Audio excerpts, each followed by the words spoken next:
اعوذ باللہ من الشیطان الرجیم بسم اللہ الرحمن الرحیم ان عدۃ الشہور عند اللہ اثنا عشر شہرا فی کتاب اللہ یوم خلق السماوات والارض منها اربعۃ حرم آمنت باللہ صدق اللہ العظیم وبلغنا رسولہ النبی الکریم الامین۔ الحمدللہ ثم الحمدللہ، رجب المرجب کا بابرکت اور مقدس مہینہ ہمارے درمیان موجود ہوا ہے۔ چونکہ فتنوں کا دور ہے اور دیکھا گیا ہے کہ اس وقت ہمارا اسکول، کالج اور یونیورسٹی کا نوجوان اس اعتبار سے پریشان ہے کہ کیا مہینوں کو بھی رمضان المبارک کے علاوہ جو مہینے ہیں ان کو بھی کیا کوئی اہمیت حاصل ہے اللہ جل مجدہ الکریم کی بارگاہ میں۔ تو وہ ان باتوں کا دیکھا گیا ہے کہ عام طور پر بچے مذاق اڑاتے ہیں اور وہ اس طرح کی چیزوں کو جو ہے وہ ایک دین سے، یعنی دین کی حقیقی تعبیرات اور دین کی حقیقی تعلیمات کے بالکل خلاف سمجھتے ہیں۔ تو یہ سورہ توبہ کی میں نے آیت نمبر 36 پڑھی ہے۔ یہاں پر اللہ جل مجدہ الکریم نے واضح طور پر ارشاد فرمایا ہے کہ بے شک اللہ کے نزدیک مہینوں کی گنتی اللہ کی کتاب یعنی نوشتہ قدرت میں 12 مہینے لکھی ہے۔ جس دن سے اس نے آسمانوں اور زمین کو پیدا فرمایا تھا ان میں سے 4 مہینے،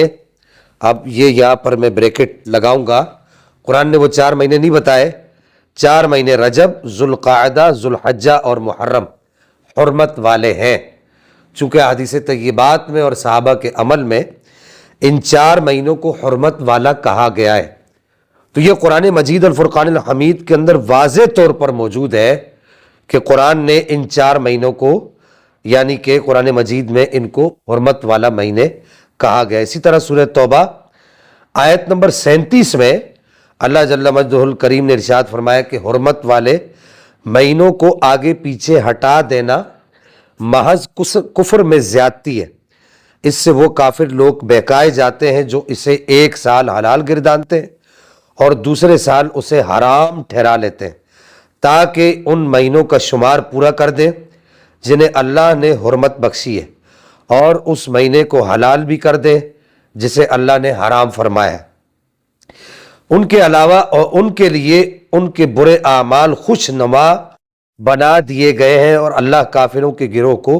ہدایت نہیں فرماتا۔ اب آپ یہ دیکھیے قرآن مجید الفرقان الحمید کی یہ 2 آیتیں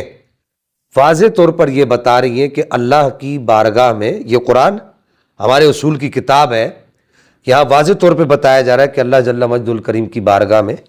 مہینوں کی اہمیت ہے۔ اللہ کی بارگاہ میں مہینوں کو ایک اچھی نگاہ سے دیکھا جاتا ہے اور اس کو عظمت کی نگاہ سے اللہ جل مجدہ الکریم کی بارگاہ میں دیکھا جاتا ہے۔ امام بخاری نے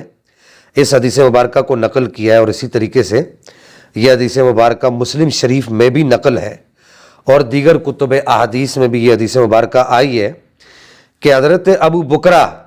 روایت کرتے ہیں کہ نبی کریم صلی اللہ تعالی علیہ وسلم نے ارشاد فرمایا، زمانہ پلٹ کر اسی حالت پر آ گیا ہے جس پر اس دن تھا جب اللہ تعالیٰ نے آسمانوں اور زمین کی تخلیق فرمائی تھی۔ سال 12 مہینے کا ہے، ان میں سے 4 مہینے حرمت والے مہینے ہیں۔ 3 مہینے ذوالحجہ محرم تو مسلسل ہے، اور 4تھا مہینہ رجب۔ یہ 4 مہینے نبی کریم صلی اللہ تعالی علیہ وسلم نے ارشاد فرمائے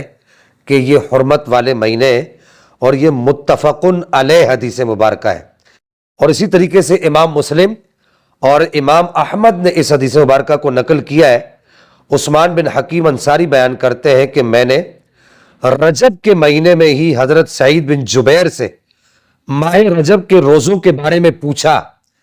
تو انہوں نے کہا کہ میں نے حضرت ابن عباس کو یہ بیان کرتے ہوئے سنا ہے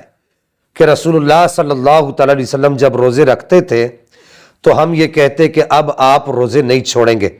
اور جب آپ صلی اللہ علیہ وسلم روزے چھوڑتے تو ہم یہ کہتے کہ اب آپ روزے نہیں رکھیں گے۔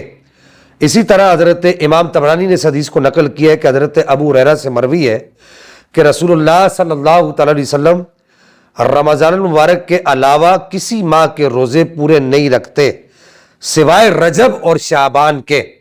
اب یہ احادیث طیبات میں پڑھ رہا ہوں، میں کوئی آپ کو کوئی کہانی قصے یا بزرگوں کے میں مجربات یا ان کی روحانی سیر کے معاملات نہیں سنا رہا۔ اور حضرت انس بن مالک سے روایت ہے، یہ تیسری حدیث مبارکہ، کہ وہ فرماتے ہیں کہ جب ماہ رجب کا آغاز ہوتا تو نبی کریم صلی اللہ تعالیٰ علیہ وآلہ وسلم دعا کرتے، اے اللہ ہمیں رجب اور شعبان میں برکت عطا فرما اور ہمارے لیے رمضان میں بھی برکت عطا فرما۔ اور آپ فرمایا کرتے تھے کہ جمعہ کی رات قابل احترام ہے، اسے امام احمد نے اور طبرانی نے اس کو نقل کیا ہے۔ تو یہ وہ احادیث طیبات ہیں جو میں نے مختصر 3 احادیث طیبات آپ کے سامنے رکھی کہ نبی کریم صلی اللہ تعالی علیہ وسلم کی احادیث میں رجب کے مہینے کی اہمیت کو اجاگر کیا گیا ہے، اور آپ صلی اللہ تعالی علیہ وسلم اس مہینے میں کثرت سے روزے بھی رکھا کرتے تھے اور اللہ کی بارگاہ میں یہ دعا کیا کرتے تھے کہ یا اللہ ہمیں رجب اور شعبان میں برکت عطا فرما اور ہمیں رمضان المبارک کے مہینے تک پہنچا۔ ائمہ سلف، صالحین، اسلاف اور اخلاف کا اس بارے میں کیا موقف رہا ہے اور ان کا کیا عمل رہا ہے، ہم نے اس پر کلام نہیں کیا، بلکہ آپ کے سامنے ہم قرآن پاک کی 2 آیات تلاوت کی اور نبی پاک علیہ السلام کی احادیث طیبات پڑھی۔ تو میرے عزیزوں، کہنے کا مدعا یہ ہے کہ اس مہینے کو اللہ کی رضا کے مطابق گزاریے، شعبان کے مہینے کو اللہ کی رضا کے مطابق گزاریے،